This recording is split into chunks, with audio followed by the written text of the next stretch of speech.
So we've got 5, 4, 3, 2, 1. And man, that intro is way longer than I thought it was. So I may or may not have said that we're going live way longer than we have. What's up, everyone? I am the youngest, tallest, most beautiful haired, flowing locks in 40K. I've got Brian and Endy with me today. What's going on, fellas? How's it going? Hey, how's it going? Let's just say, Endy, that's where you talk. We're going to have to work on this, buddy. We're going to have to work on this.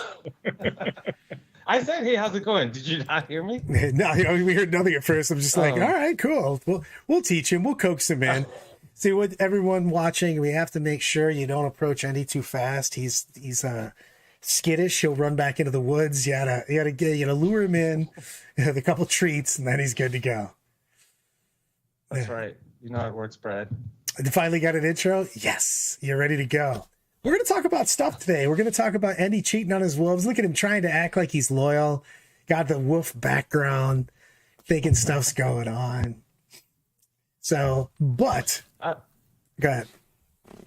Oh no, nothing. I don't know what you're talking about. I've always been wolf loyal. I'm not going to lie. Even though tomorrow morning we'll be talking about Tau. Guys, I'm not going to lie. I and my buddies are going to throw stuff because I say that phrase all the time. Man, I've been so juiced about the new shit. I even played in that tournament. Again, good job. Snakes in the Glass City. But the best times were right before and right after when we were playtesting and the guys were talking about new lists and everybody's so excited. I'm super juiced for this meta. I mean, again, we pour one out for the Tyranids, but everybody else. I still think they're viable. You will get no tears from me for Tyranids. Yeah, I was saying. You're probably going to get a lot of sadness with this. You're like, yeah, cool. It's the same thing when every time. Nerf them fast enough. Yeah, when Tau get nerfed, everybody's like, yeah, good to hear. I hope they get hit by a bus. And then it backs up on them to see if they're there. So, but. We 0-1 to every one of their units in their 500 points apiece. People be like, that's seems fair. Seems fair.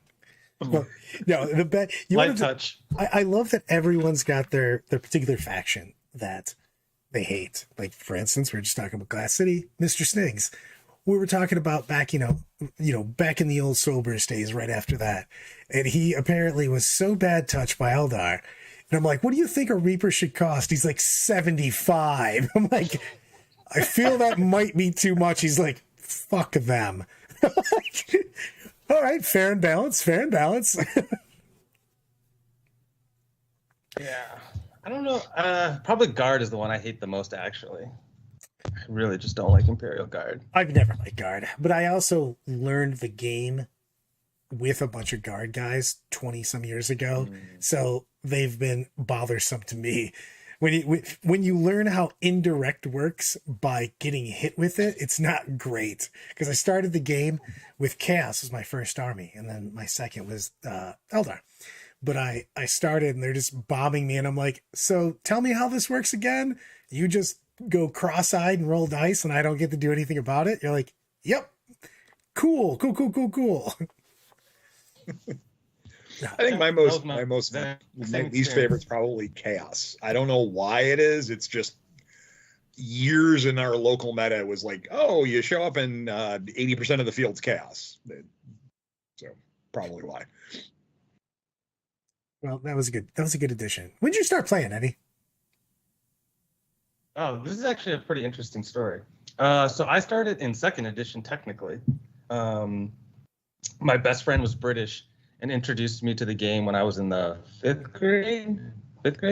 And we used to play all the time in like his place. And that's how I first started playing Space Wolves, because he played Blade Angels and I picked Space Wolves. And so we would play. And then he moved back the next year and I had no one to play with. And so that's how I stopped playing Warhammer. But it was always just kind of around it. But like next week will be my first year back playing in 9th edition. Nice. I played Fantasy also, Stans. I like Satan Soft. As I read that, I'm like, oh, wait a second. But it made me feel just a wee bit old when you're like, yeah, I started playing back then. I'm like, so did I. You're like, I was in 5th grade. I'm like, I was having my first open heart. And I was old.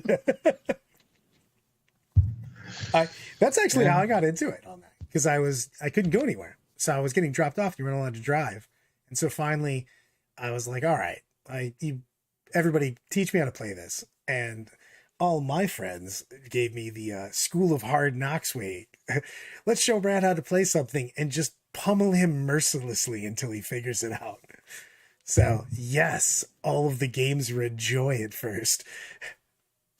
All of the goodness, all of the time. I also want you guys to know I don't know if I'm ever going to bother getting a 4th guest. I'm always putting the cows there.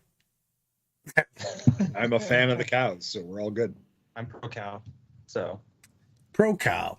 So with that being said, what can we do to make LVO more exciting and getting ready for it? Because I don't know if you guys have seen all the memes where it's the people looking through the bars, the vent, and you go, me practicing for LVO, and everybody's partying outside. It goes, everyone playing the new stuff.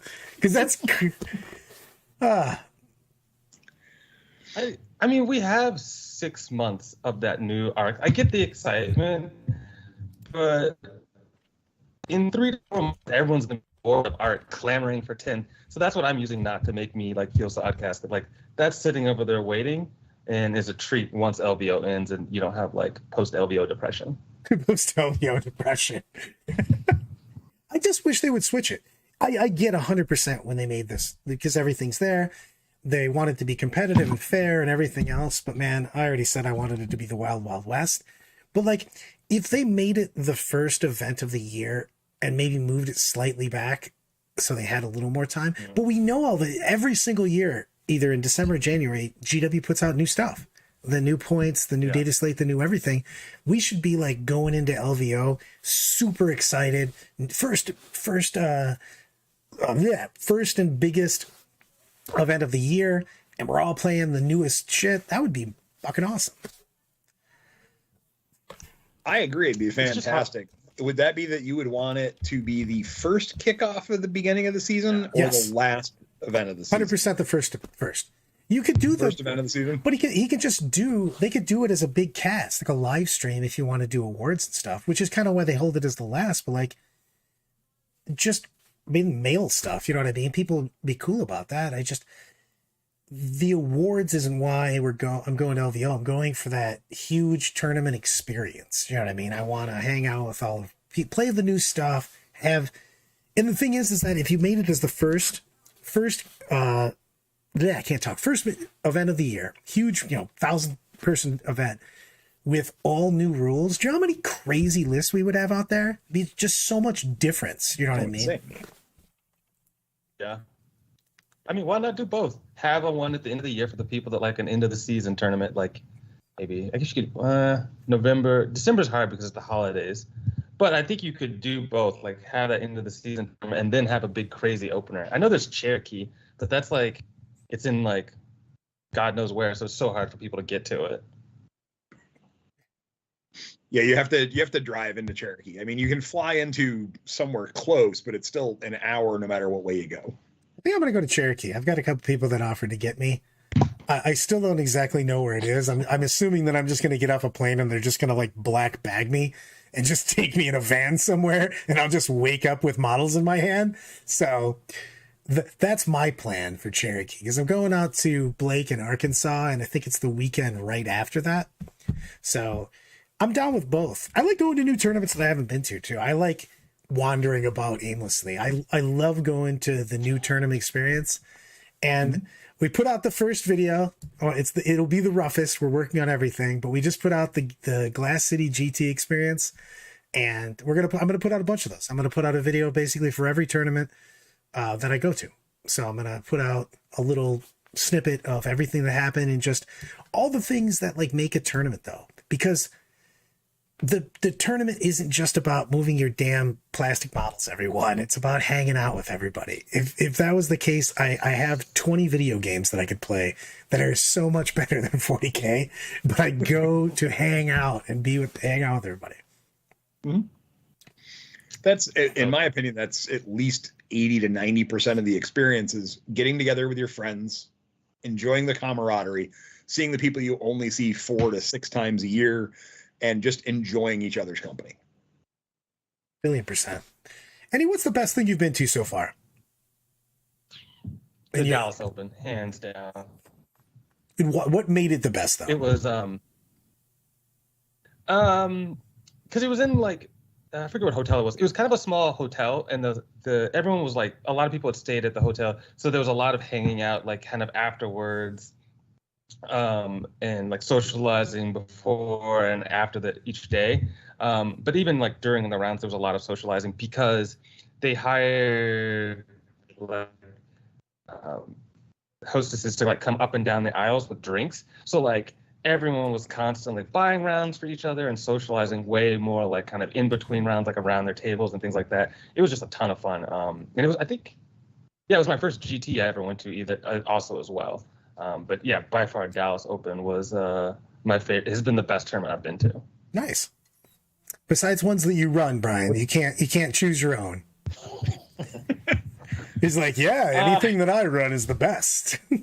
I mean, it's tough because I really want to say like the best event I've ever been to was the first Du Bois we had at the resort before I started running stuff.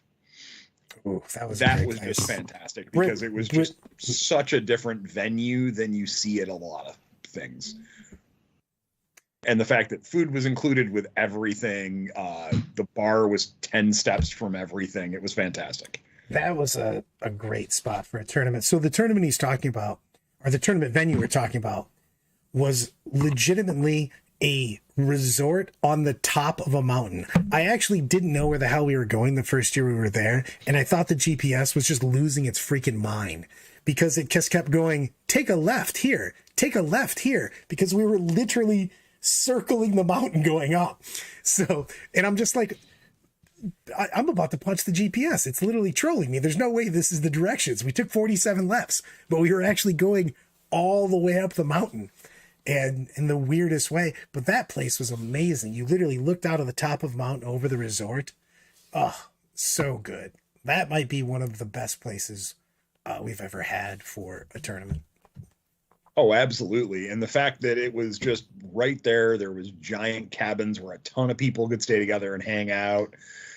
The after parties were insanity. It was just so much fun. I'm sad because we can't go there anymore because they bulldozed it down. They did bulldoze it down, but there's a few other places that we've been looking into. We're just trying to get a time where it makes sense. Yeah, so. Brian shattered all my dreams. I'm like, we got to get that back. You know, you're running this. Let's talk to those guys. He's like, there's a couple problems. One, they really didn't want us back after a few years.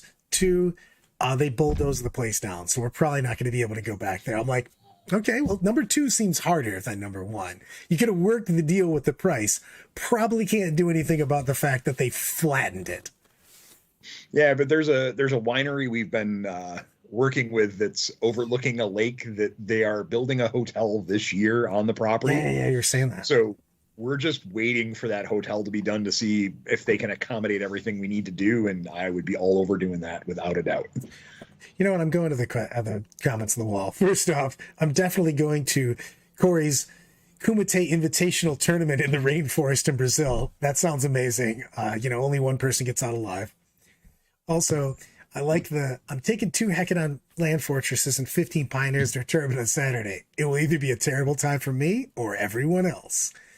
I mean, I'm not going to lie. Again, and I'm going to get something thrown at me from Corey because I say that 27,000 times a day.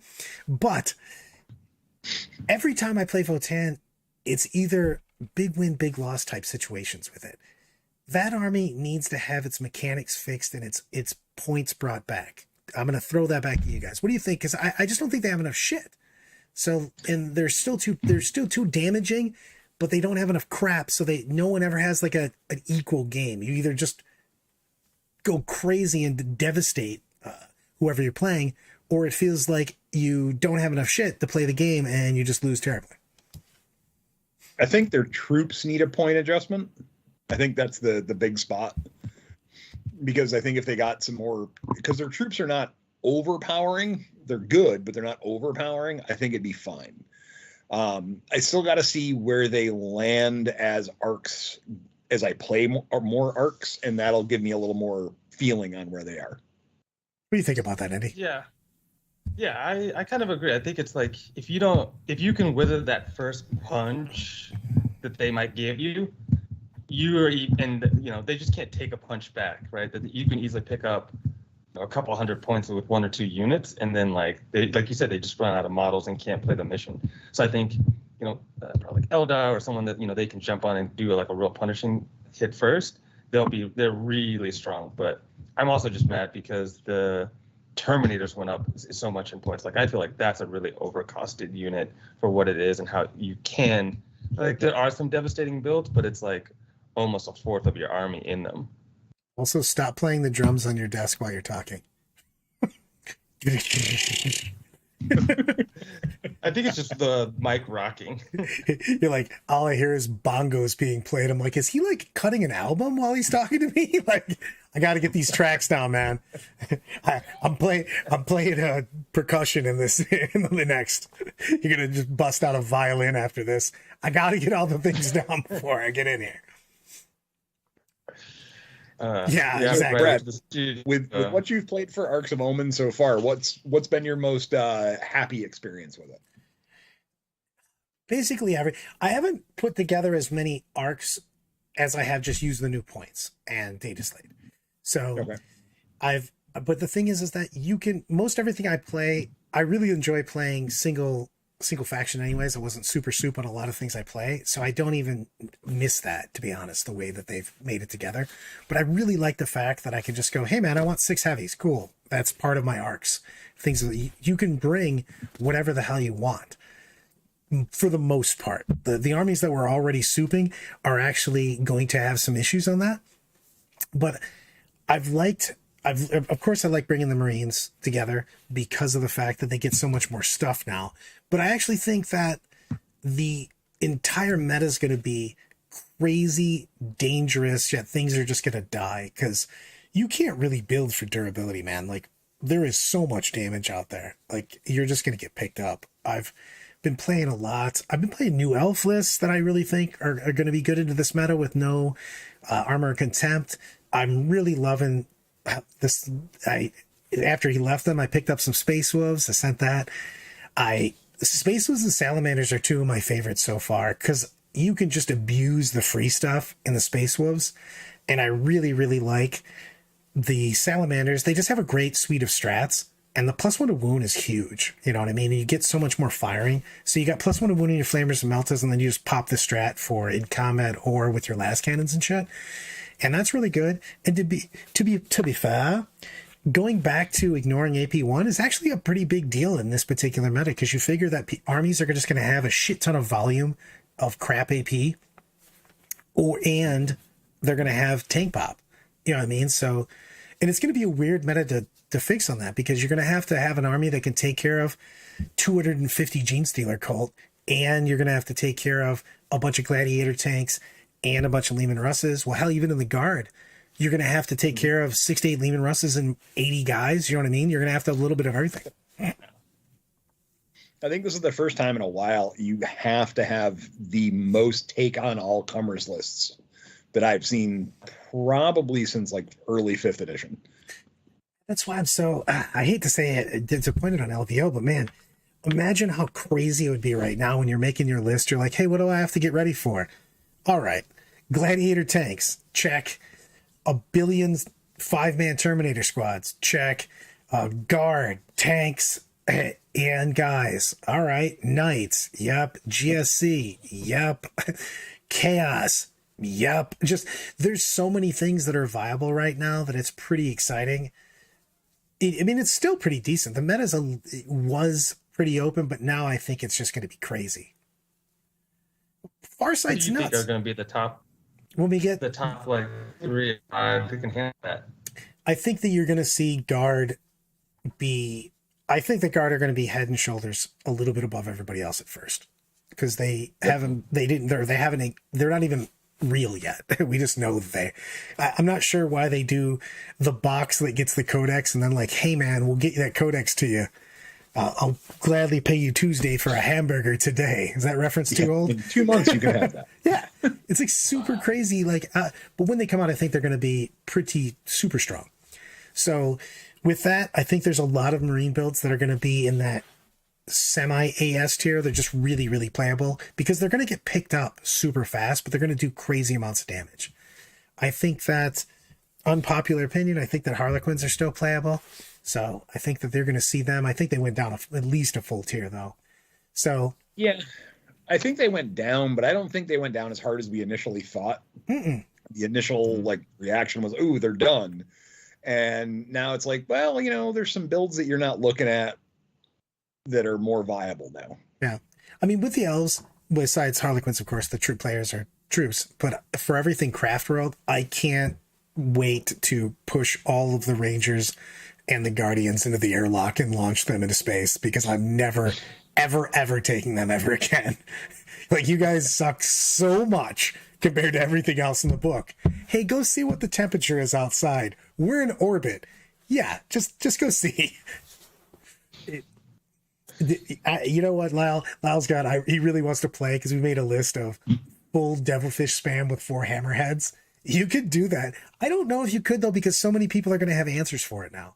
That's the same thing that I was thinking about because people are like, I'm going to take Iron Hands with Gladiators and like Redemptors and stuff like that. And I'm like, yeah, man, but like every army is going to have multi-meltas and las cannons and everything up the wazoo.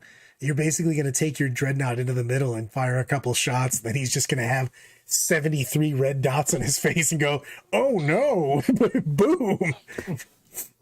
It's like I was looking at an 8th edition army that I had painted up that was sitting upstairs on the shelf. And I'm like, I wonder if this Hellblaster army from early 8th edition would be fun in this meta. They did it again with Hellblasters, by the way. Hellblasters went to 30, and I don't know if they're still worth it. They're totally worth testing, but like, there's so much other stuff. You're like, hey, I can get a dev squad for 115 with 4 las cannons, the Signum and the special weapon.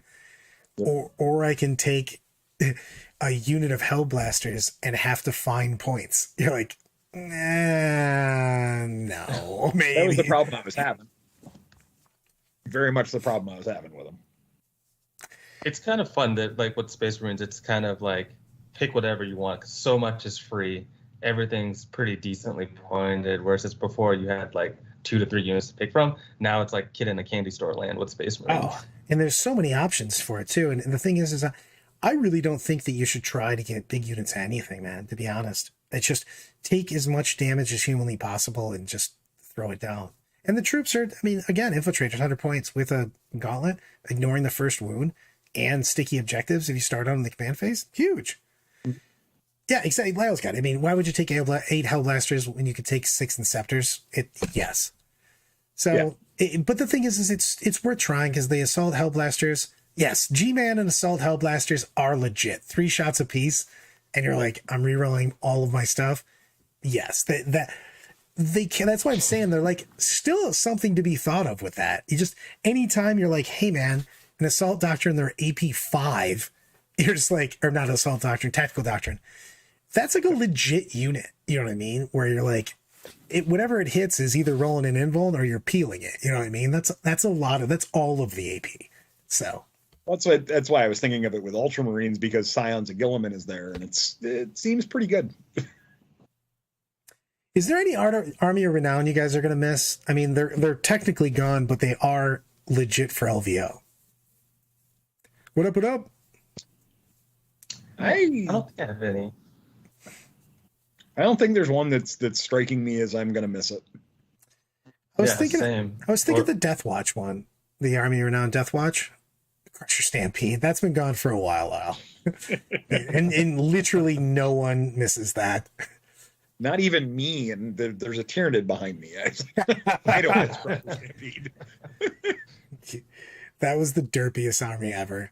That was Pajamas. We had him play that at the team tournament, BFS team tournament, and he was reading the rules the morning at breakfast and then went undefeated with that army because he was just like, YOLO swags, go forward, pop these 3 strats. He literally just went, use these strats, go forward. He's like, got it. Just rolled over people. Speed Freak. Yeah, you know what? I kind of miss Speed Freaks, Brandon. I actually think that army didn't get to get played enough because Orks got into those weird places because they first came out, and instead of a cool army, they became that fucked up indirect army with flyers. And then the Speed Freaks kind of came in there and just really didn't get played at that point in time. And I thought that was a nifty army. They had the strat that was so awesome. You could just charge in, do a bunch of mortals with your Def Coptas, and then just disappear, Copperfield style. That's cool. Yeah, AdMech are going to be missing theirs for sure. I don't even. AdMechs are going to miss theirs as much as you think. I mean, Guard will have their new stuff. Because they had the Cadian one. Because the people who played the Armored Lady stuff might miss that. I mean, you're going to miss... Is the free braided lamps going away for Knights? That's staying, right? That's staying. That's in the book, I think. It's in the Codex. Yeah, anything in the book. Oh, yeah, it's like any like army stuff that's, bonus, whatever. If it's in the Codex, it's staying. If it was in a White Dwarf or whatever, it is gone now. So we've got that, the Martyred Lady, we've got the Death Watch, we've got obviously Crusher Stampede's already dead. I'm trying to think of all the ones. I mean, AdMech is gonna miss theirs. So Bloody Rose. Bloody Rose is that in the book? No. No, I was actually about to go look at the document. That's where I was headed. I forget where everything's from. They're like, I know these rules exist. I don't know where they actually are. Let me go into my Wahapedia to find it. Content validity updates. Jakari, the best one? Well, yeah, that came out same day. I always forget that was a separate thing. Cold of Strife. It was funny because we were debating which one of the cults was the best in the witch cults, and then Cold of Strife got their own supplement. You're like, sorry, you guys can just go wait outside. Bloody Rose is still valid. So is the Vanguard Spearhead. Because that's good until June of 2023. Oh, okay. That's weird. It's just so random. The Warzone Nachman and Warzone Octarius 2. I'm sorry. Warzone Nachman is valid until June 2023. So that gave you the Vanguard Spearhead and Order of Bloody Rose. So is Death of Glory looking forward to the old world at all? Asking since Warcom started talking about it this week. I don't know all those things. You know what I do want to know about? Because when I was downloading all the new stuff, I want to know about a Kroot Farstalker. How long has that been there? It's on the download page. The Kroot Farstalker? Yeah. No. It literally, that one? They cost 8 points a piece. You get 10 of them. They're the standard Kroot everything, but they've got I think they have a slightly better gun, and they can pick. Oh, that's the one from the Kill Team box set. Yeah. Oh, okay, that's why. Yeah. Yep. They have different upgrades available to them. Yeah, they've got a bunch of wacky stuff. I gotta look at the thing. Did they get updated at all? Because I want to put 50 special weapons on a Kroot unit. Well, I mean, we did have Brandon at the old Brown Eye of Terror tournament bring all of the Krootox riders and all that, and I didn't even realize how much nonsense you could put on them. They have all kinds of random shit. Oh yeah. I don't think I realized that. Also, Brandon, why have you not brought Kroot Farstalkers, or have you and I just didn't notice? Exactly. Valley, why are you not doing this? This is a tragedy. So here, we'll go off the new stuff. Out of the new stuff, what has everybody got on their shopping list right away? I'm going to start with Endy. What do you are now the must-have pickups for you that you don't have right now? Oh, well, the shopping list is already done because I made my girlfriend bring all the good stuff back from that the is UK. true. She went to the UK. I forgot about that. So I bought 9 Inceptors, which I feel like should have been 12, and then split a bunch of the heavy intercessors with a couple of friends, because thinking about they might be useful either as back objective holders or potentially trying out this all Gravis armor list I want to build, just because I love Gravis so much. But it's definitely the Inceptors. I can see that. What about yourself, Brian? Oh God, I own so much stuff. I honestly haven't put enough time into going what army needs the update. I actually think probably for Necrons, I might want to add some more Ophidian destroyers. Those look cool too. Yeah. That's probably the one army that I've been flipping the coin back and forth going, what do I want to play next season? And I'm like, well, I haven't played my Necrons a whole lot in a while, and I really like the color scheme on them. And I was like, yeah, I don't need much to really update them, other than, a few base changes for a few guys that I just never got around to doing. But I think they might end up beating out GSC because I don't know. I just haven't been enjoying painting the GSC. I could see that, but the GSC army, I was talking, Nick Rose is making a comeback now. So we're going to Canhammer. So for the team tournament, but we were sold out 24 seconds. Yeah. Some Pajamas got tickets somehow, or at least he thinks he has tickets. We never know. So no, this is a real thing. So what was it? That was last year's Du Bois, 2 years? Year before last. Yeah. Yeah. So we go to Du Bois and I keep asking Alan, hey, you've got the hotel and everything. He's like, no problem. I've got everything. We're all good. We're all good. We're all good. And I'm like, are you sure, man? Because they said they were sold out there and this. He's like, we got it. We literally get in, go up, and he immediately walks up to the front desk and goes, hey, you guys got any rooms available? And they're like, no, go fuck yourself. That's stupid. We have a tournament here. And I'm like, damn it, Alan. Like, what the fuck? He's like, we got to figure something out then. I'm like, yeah, we're going to sleep on the streets, bitch. Like, what the fuck? Oh, God. Oh. Yeah, exactly. That team I'm taking to the Canhammer's got a bunch of scrubs on it. Ogden's there. I mean, he doesn't even know what he's playing. He actually started pouring down tears. He's like, I can't play Tau anymore. It's a nerfed army. I need an OP army. I can't play without anything else. It's not even possible. It was sad, man. We had to comfort him. We were rubbing his back. We're like, it's gonna be okay, buddy. It's gonna be. Breathe into the bag again. He was hyperventilating. I mean, you're a big enough guy, and you're the largest Warhammer player there is. So you just picked him up, put him on your shoulder, and coddled him. Well, right? yeah. I mean, he was just stroking my long flowing locks, of course. So, this medium show. I love everything about that. You gotta pan down, or you gotta stand up. Are we looking at a full schmedium? What's going on here? A full schmedium? I don't know if you can see, I'm gonna mess up my camera if you can see it. It's normal size today. See, like it's not normal. It's not I like normal size today.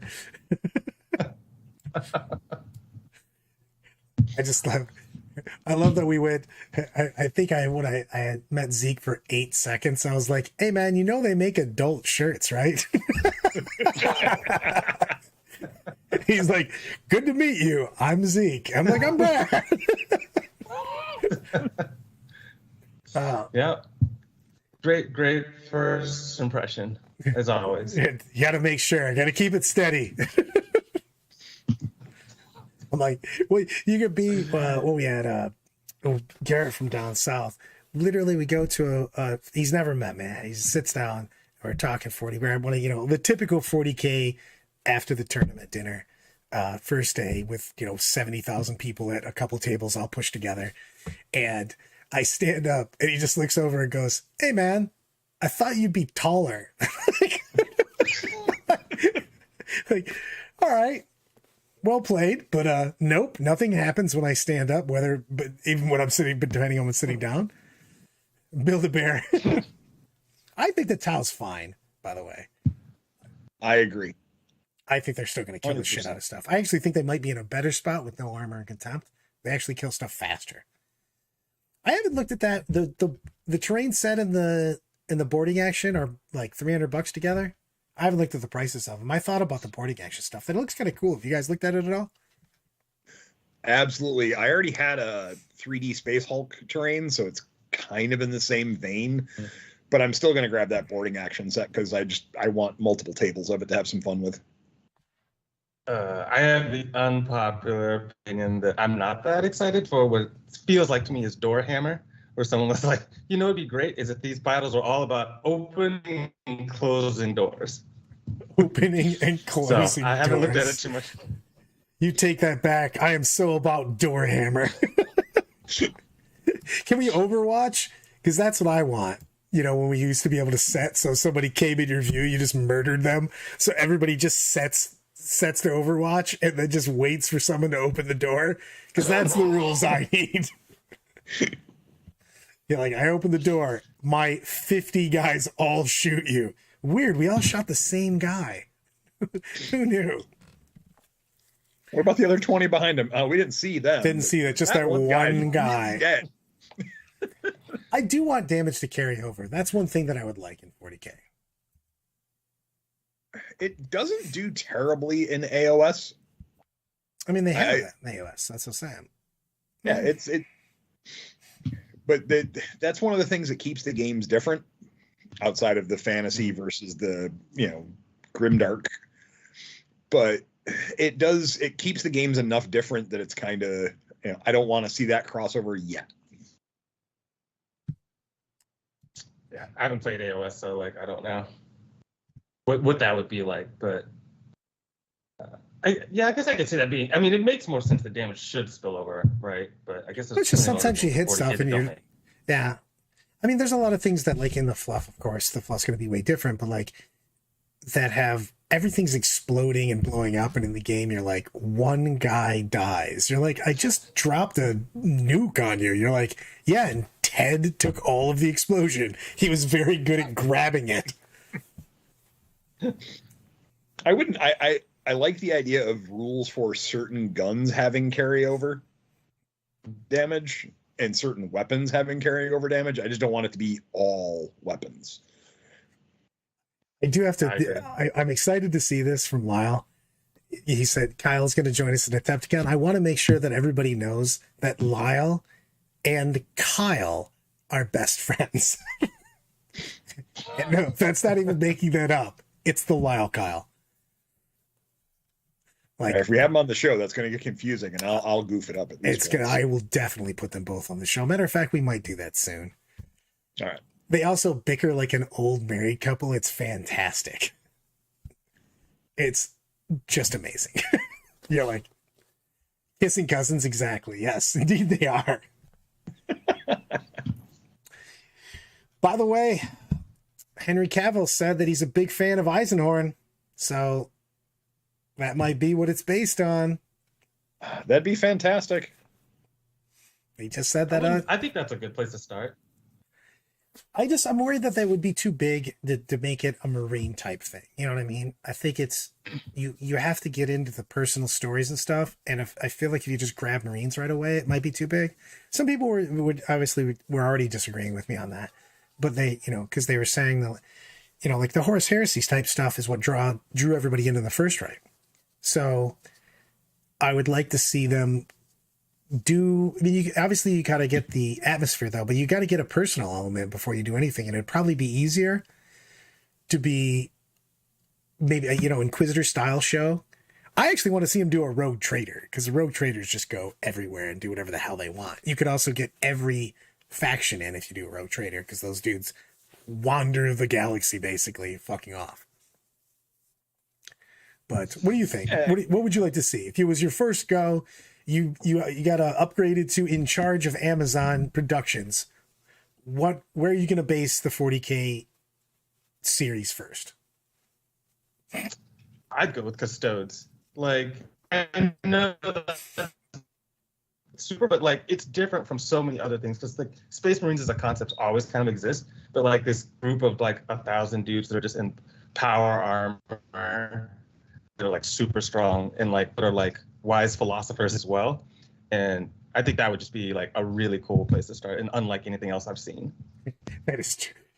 we would have it made instead by HBO, and it would just be like them doing Game of Thrones, just naked all the time for no reason. You're just like, what's happening here, man?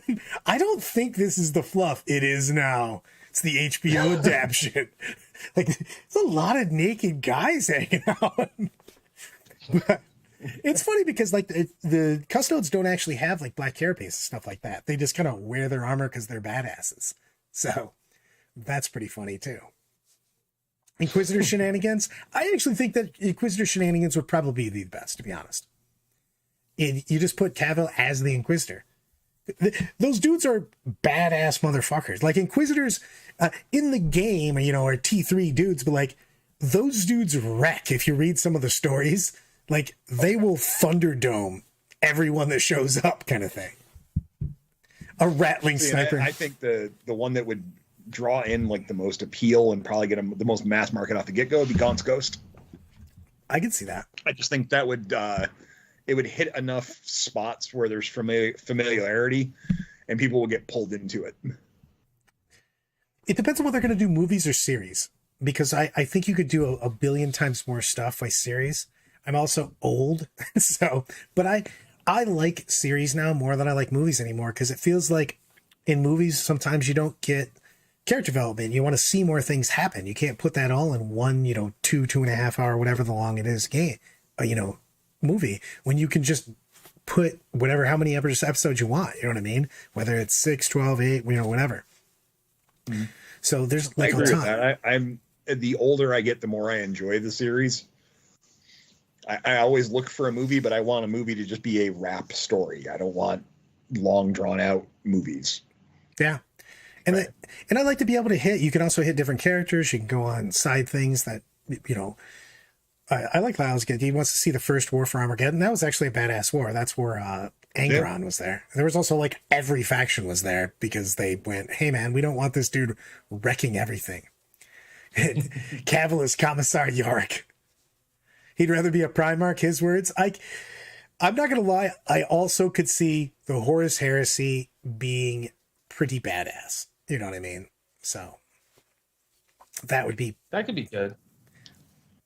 But there's just like a lot of backstory you need to understand the Horus Heresy. I mean, you'd have to start it at the Crusades, though. You'd have to start it in the middle of the Crusades somewhere. After they basically get all of the, you've already got all the Primarchs together. They're all with their legions, and they're all going in to do their thing. And then that's when you could start it up from there. Basically, from the downfall, and you could do, the Drop Zone Massacre, STM 5, everything. You could have like a lot of cool stuff in there. And the Primarchs are pretty complex dudes, you know what I mean? If you've read all the books and stuff. So, I mean, besides Mr. Empathetic Angron, who was supposed to be their chief negotiator, but and instead had nails stuck into his brain. You're like, that's the guy that was supposed to be in charge of being empathetic. You're like, the crazy person? You're like, yeah, that's him. I don't know. I there's so many spots they could go with it that it's tough to say what would be the best one. Because it's like Battle for McCraig, right?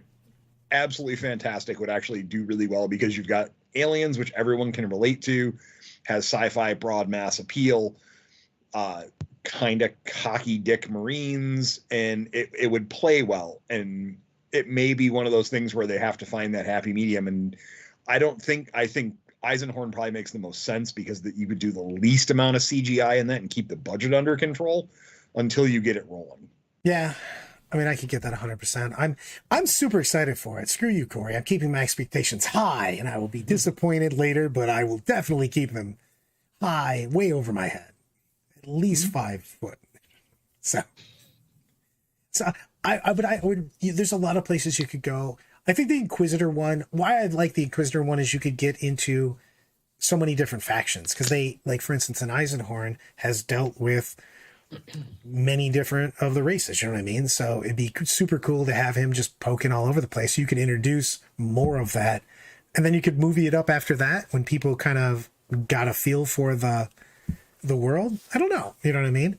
But there's literally the 40K universe is so ridiculously large that there's just so many options. I just hope they get it right on the whatever they choose. I hope they do it well so that we have more, options later. On that side of things, do you have any concern with them doing it because of, like, right now Warhammer Plus is down to a little over 100,000 subscribers, which in my opinion sounds like a lot considering how niche our market really is for it. But with there not being, 300,000, 400,000 subscribers, do you think there's any concern about going way over the top with it? No, because there's so much interest in that genre, period, not even just Warhammer people. And I also think that the Warhammer subscriptions are way down because there's not enough Plus in the Warhammer Plus. They just need more content. I mean, that's the big thing is they put out stuff and then you went, hey, when are you going to put out more stuff? And they're like, soon. You're like, when will that be? They're like, shut your face or we won't give you the Guard Codex. I'm like, come on, man. What the hell? How about a buddy cop adventure with an Arbite and a Cyber Mastiff? I'm all in. Actually, Necromunda would be a really fun series. Yeah. You could follow a gang around. That'd be really cool. They could do some really great character development. That's what I'm saying. They have so many things you could do at different levels of power too. That's why I think the Space Marine stuff is the hardest to do because it's the most CGI intensive. You could literally just do a Necromunda gang. You could do an Inquisitor. You could do, you know what I mean? You could do a Rogue Trader. There's just so much shit. Yeah. Well, you could do a whole guard. You could do a whole guard series following like a commissar point of view because most of that's human interaction, and depending on if you have them fight against cultists or gene stealer cults kind of in the same vein, it could be a nice long drawn out thing, and at the end introduce the Space Marine to bring it into the next season kind of thing. I think they got to start small. Like, I understand we're super fans and we understand the whole world and we want it all to jump in there, but I think that's why Game of Thrones was able to take off, right? Like, if in season 1 episode 2 zombies were walking around and there were dragons everywhere, lots of like lay people would have been like, I'm out, like, I'm not, this is weird, this is ridiculous. But they slow built it as like a interpersonal story first, and then introduced those more sci-fi elements where people were like, well, I'm already here for this, let's see that's going. I think if they're smart, they'll do that and not jump to the sci-fi hardcore. I agree with that. I think that's a great point on that. That's a really good point. However, what I do want to say is I'm going with Corey's show, though.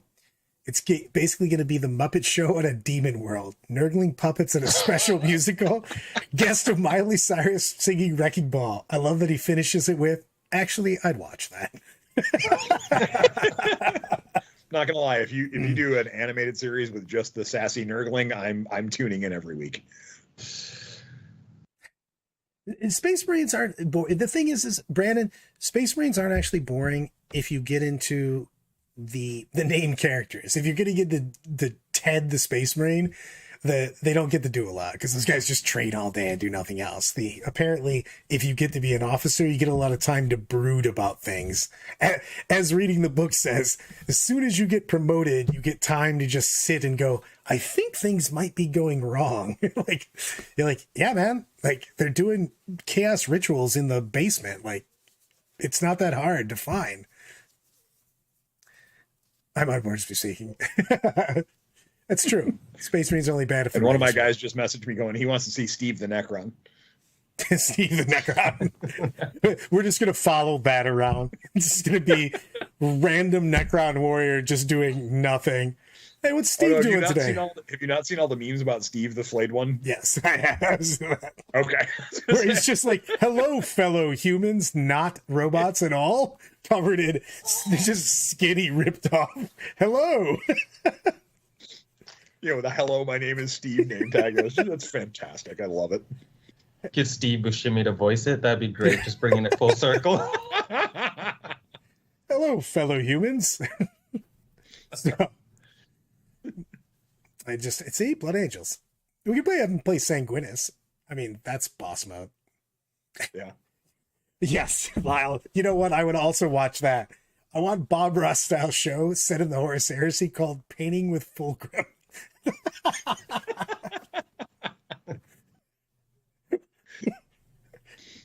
Someone needs to immediately draw that up, please. Somebody that's good with art, please make that a picture. Bob Ross Fulgrim, but I also want Fulgrim in full Demon Primarch with the Bob Ross hair, with the paint palette. I need that to happen. My. That is true. Steve Buscemi looks like he is wearing a human out. Oh, wow. Right next to my chair, Bob Ross. Happy little treatments. Oh, I'm so in for this. Please. Oh, I'm watching the Fulgrim show. Screw it. That's all I need now. I need the Fulgrim painting show. Fulgrim painting and Muppet Nerdling Christmas with Miley Cyrus. So all those other ideas are stupid.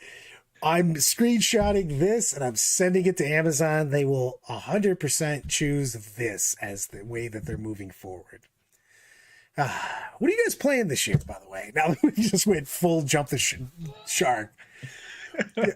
Oh, man. So at LVO? Screw LVO now. That's old stuff. Again, well, hold on. Where's my 2000 in late?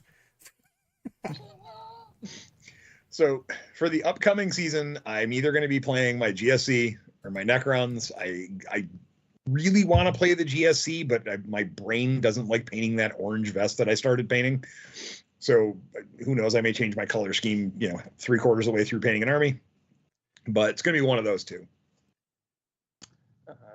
Just going to keep playing my wolves that I have never left or ever put down for any other armies.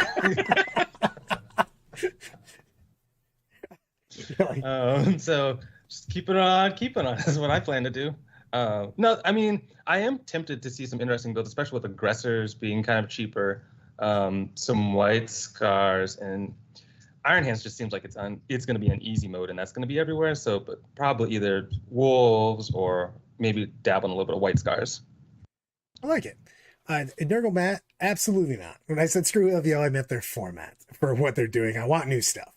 So definitely go LVO, hang out. That's what I'm looking forward to. Just chilling with everybody. And I said, I go, you're going to see, there's a chance you see the old Brad Chester on BCP go 0-6, because I thought about just bringing the new armies and giving everybody 100, playing a new army, dropping the game, and just going, hey, I want to play my new stuff. Can I play this against you? You're not the only person that's been thinking that, Brad. And then just go, how has he lost every game 100-0? It's been a tough tournament, man. Tough tournament. Take your own folding table and make a sign just saying Arks pickup games. See how many people you can only to see you like Nurgle. Pull over. I love Nurgle goes, it might go. Only to see you running 2,500 points of Marines. Those are rookie numbers. My Space Wolves list that I sent, the old cost was 2,800. So, because I think Space Wolves might be the faction that gets the most random war gear. Some of it you don't even want, but it's just free now, so just put it in there. Slap it in. So, Endy, I like your idea. Pre-order an FLG table, right? And a mat. Yeah. I have pack flat terrain. We can pull this off. Dude, we should do that. Totally. I'm going to sign up with that thing. I'm going to do the whole sign. The new stuff is better. Change my mind. Just sit there and write people. That's what I'm doing. So, oh man, I might do that. That'd be awesome. I mean, FLG wouldn't score you out for doing that. You would totally get a bunch of people that would just like, once they lost the game, would totally drop and come over to this area and start playing Arks games. I'm down with that. Lyle goes, Brad's assigned at LVO. We will play new 40K and verbally berate you for wine. I mean, this sounds amazing. I get wine. Britt's going to have her pen. She did steal Tom's pen. She basically, Tom left his little weed pen, and Britt basically claimed ownership and went, sorry about your luck. Finders keepers. Nice. Oh, could be Corey firing shots out there. I won't even read that one aloud. I will keep that in chat. So I don't know, man. I'm super psyched for the new stuff. I'm very excited for LVO. LVO is always a good time, but I just want. I'm looking forward to seeing all the people I don't see very often, Yeah, and hanging out with. Yeah, And I don't want to throw him crew. and I don't want to give him shit on the tournament at all. You know what I mean? It's a giant tournament. It's super hard to run. I get their decision. It's just the not fun version of the things. It's the most logical decision they could have made, right? It was the most logical, most sound, fiscally responsible decision they could have made. Just wasn't the most fun decision they could have made. I'm turning the camera on. So you're talking, and Britt jumps on the bed, which is basically right in front of me, the way I have everything set up, and just starts twerking in front of me, jumping up and down on the bed. I'm like, well, all right then. That's slightly distracting. Man. She'll be there. What were we talking about? Yeah, I don't. Who knows? I'm now distracted for the rest of the evening. Britt's getting her plane ticket today. No, Brittany already got. Britt already got her plane ticket. Sorry. Oh, so there's a confirmed Brit sighting at LVO. There is a confirmed Brit sighting at LVO. Oh, dude, don't put that evil on me, Ricky It's been a Bobby. few years since I've seen Britt. Where is Mr. Schmedium based? Well, originally, you know what? You can tell him you're wandering around the world. So I'm actually originally from Dallas, but have spent the past 16 years living in New York. But I recently just moved back to Dallas for the past 2 months, but I'm commuting back and forth between New York and Dallas, like every couple of weeks, because my girlfriend still lives in New York. So kind of hopping between the two. But also, I like how when you say New York, it's like a really big state. Maybe you could narrow that down just a little bit. Considering look at this. The rest of New York with their inferiority complex. Love it. Don't know what you're talking about, bro. Like, there's only one city in New York. Yeah. That's always my greatest thing is like you tell somebody you're from New York and they're like, oh, New York City is awesome. And you're like, yeah, I live in the country in the middle of nowhere. There's wineries like 20 minutes from my house in every direction. And people go, oh, there's more to New York? Also, fix your airport already. Every time I fly to LaGuardia, I'm like, hey, man, what happened? Did you guys get attacked by something? Like, were they shooting a movie about exploding everything? No, that's just what LaGuardia Airport looks like. Oh. No. When was the last time you were here? I keep trying to not fly into LaGuardia. Well, it's been a little while now. A year or two? Because it's all the construction's finished. It's super nice now. I don't believe you. Airport. 2 years. I walked into that and it looked like they just decided that they were going to start construction and then just go, yeah, we'll get back to this part of it. That is true. It looked like that way for many a year. But like late this summer, they finished all the construction. You know what? It is super I'm nice. going to fly over there, and I feel like this is some long troll that I'm going to get there. I'm literally going to message Eddie. He's going to be like, got him. There's going to be got him for the gangway. You're going to be all set, yeah. Yes. Eloise, it is Nick Rose we were talking about. Also, Lyle, I can never read those words of it could be Tom twerking in front of you. And Nergomats like female snakes. So all of the things some of the time. Oh man. So Brad, did you tell your wife that I gave you a lap dance this year? No. Okay. She would weirdly enough be mad and jealous about that. She is a very jealous little person. It's hilarious. So you're like, don't get stabbed by Brit. I'm just saying. Don't worry about me. She'll be doing the murder. This is the kind of thing I have to worry about in my house. She watches murder TV as all of her stuff and gets mad at how the murderers get caught. It's like, I would have never done that. How are you getting? And I'm like, why are you cheering for a serial killer guy to not get caught? What is wrong with you? Like my wife watches all the serial killer like TV shows and all that stuff. And when she was watching Dexter, she was like, yeah, he got away with it at the end. It was great. Just like, I don't know what to say about this. Like, hey, again, if I don't even care that I have bad health. If I die, it's definitely Brit. I'm saying this in public right now. She somehow killed me. I need that to be on record. My death is 100% her fault. You should go look into it. Call the police. Guys, give us some closing things. Me go first. Stay wolfy. Stay wolfy. Don't give up on the bugs. Don't give up on the bugs. Everyone, thanks for hanging out with us as usual. Stay fresh.